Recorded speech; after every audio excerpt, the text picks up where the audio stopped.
Next question. Following information is available in respect of 1. Dividend, second market price of the share, and third market condition. Highlight the portion after 1 year. तो इन सब के बारे में information दे रखा है। कब? 1 साल के बाद का।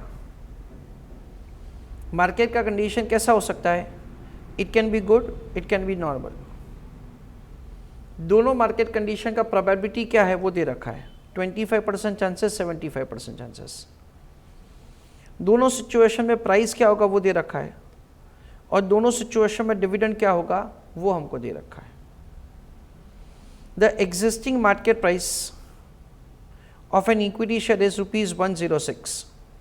तो P0 दे रखा है 106 रुपये, face value is ₹1, which is come 10% bonus debenture of ₹6 each.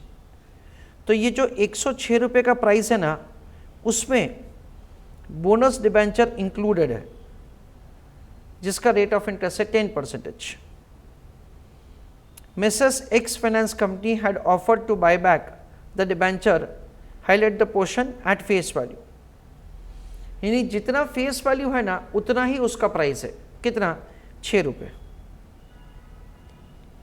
तो ये जो 106 का टोटल प्राइस है ना, उसमें 2 कंपोनेंट है, 6 रुपये का बोनस डिबेंचर है और 100 रुपये का सिक्योरिटी का प्राइस है। जैसे हम लोग बोनस शेयर होता है वैसे ही बोनस डिबेंचर का कॉन्सेप्ट होता है, wherein whatever the security that say you are holding in form of equity share, it is inclusive of the 6% bonus debenture। Find out, पहला क्वेश्चन है expected return and variability of the returns of the equity share। यानी हमको सबसे पहले क्या find करना है? expected return यानी कि मीन रिटर्न फाइंड करना है, और दूसरा हमको क्या फाइंड करना है? स्टैंडर्ड डिविएशन कैलकुलेट करना है सिर्फ इक्विटी शेयर का। ये पहला क्वेश्चन है। दूसरा question, also find and also advise whether to accept the buyback offer और not.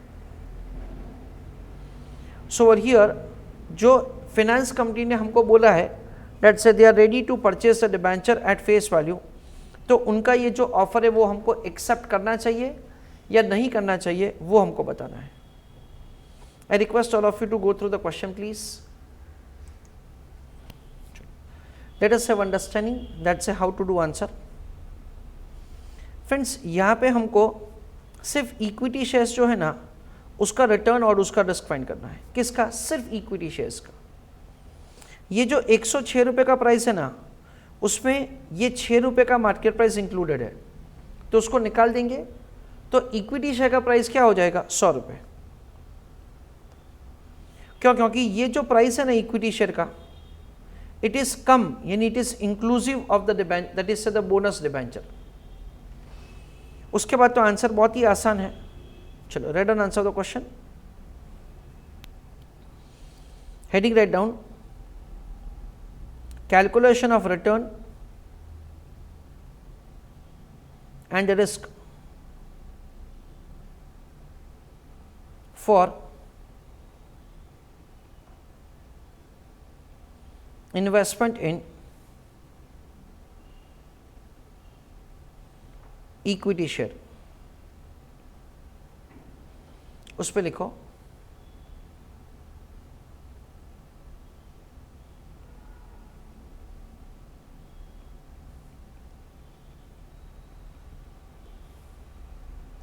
current market price of equity share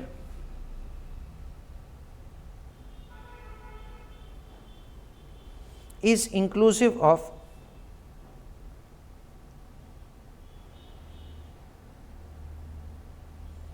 bonus debenture, full stop. It will be deducted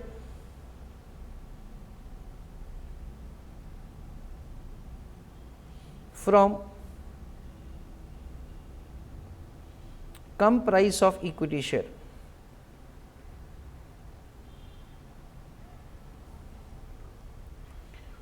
So write down price of equity share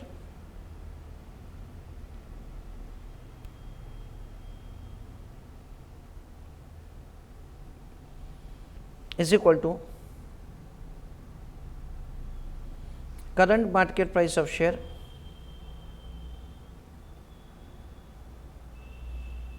minus debenture value. Friends, debenture का face value नहीं, हमको market price उसका deduct करना है, जो कि face value के जितना ही है, क्योंकि क्वेश्चन में क्या दे रखा है, फिनेंस कंपनी ने ऑफर किया है we want to buy the debenture at face value, तो ये 100 रुपये हो गया। उसके बाद प्रोबेबिलिटी और रिटर्न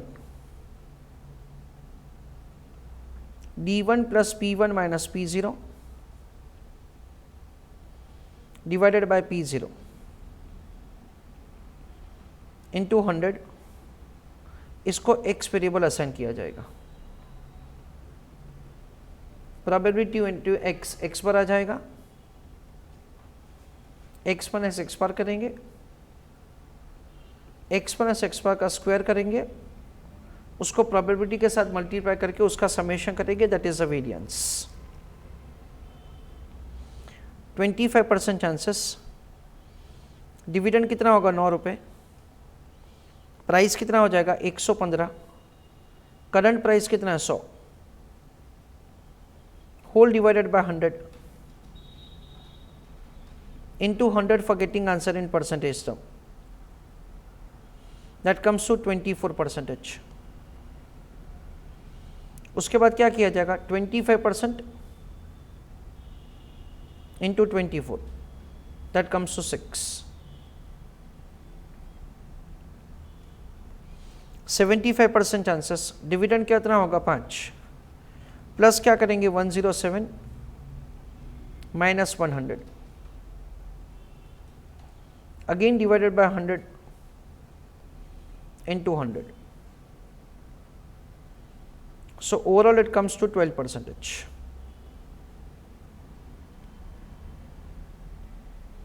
so 12% into 0.75, तो ये कितना आएगा 9 आएगा।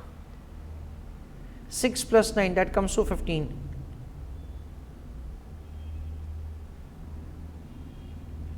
that is the way the x bar is found।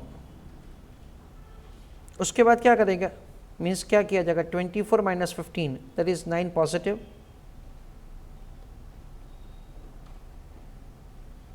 12 minus 15 that is 3 negative,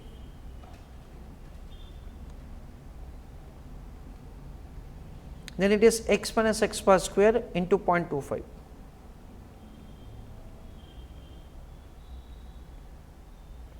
वापस -3 into -3 into 0.75,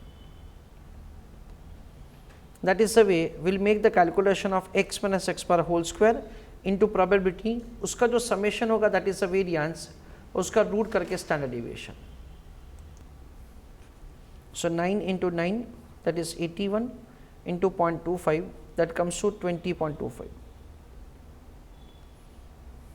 3 into 3 that is 9 into 0.75, that is 6.75,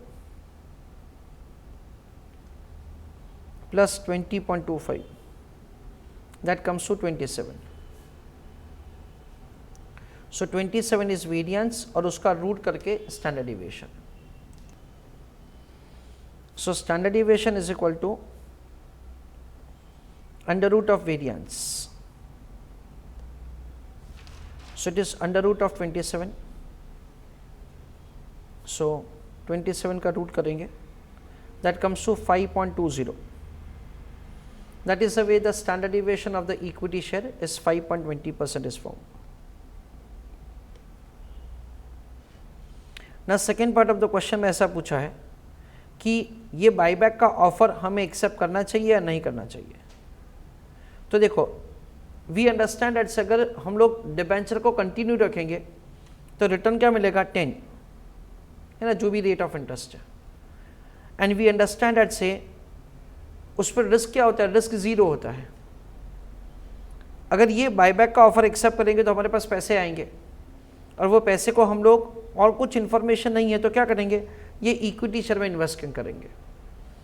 equity share में इन्वेस्टमेंट करेंगे तो क्या होगा, रिटर्न 10 की जगह 15 मिलेगा, वो जो रिस्क जीरो है ना, जीरो का 5.20 हो जाएगा। So risk will increase along with the return, ऐसा हम लोग समझते हैं। So I request you to write down answer. If investor will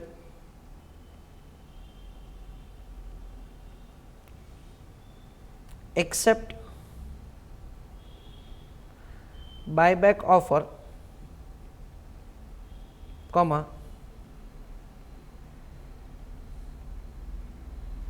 in that case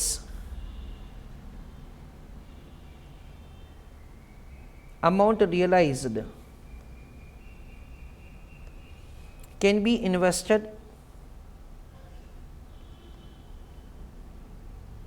at the rate of 15%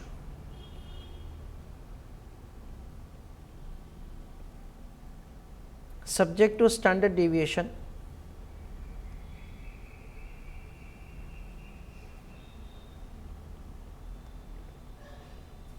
%5.20, full stop. If buyback offer not accepted,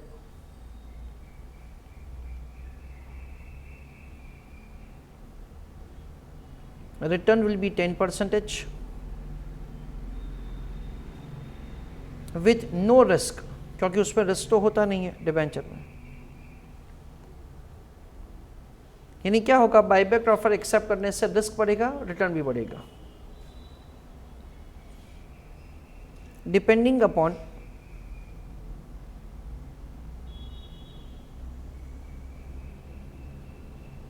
risk bearing capacity of investor,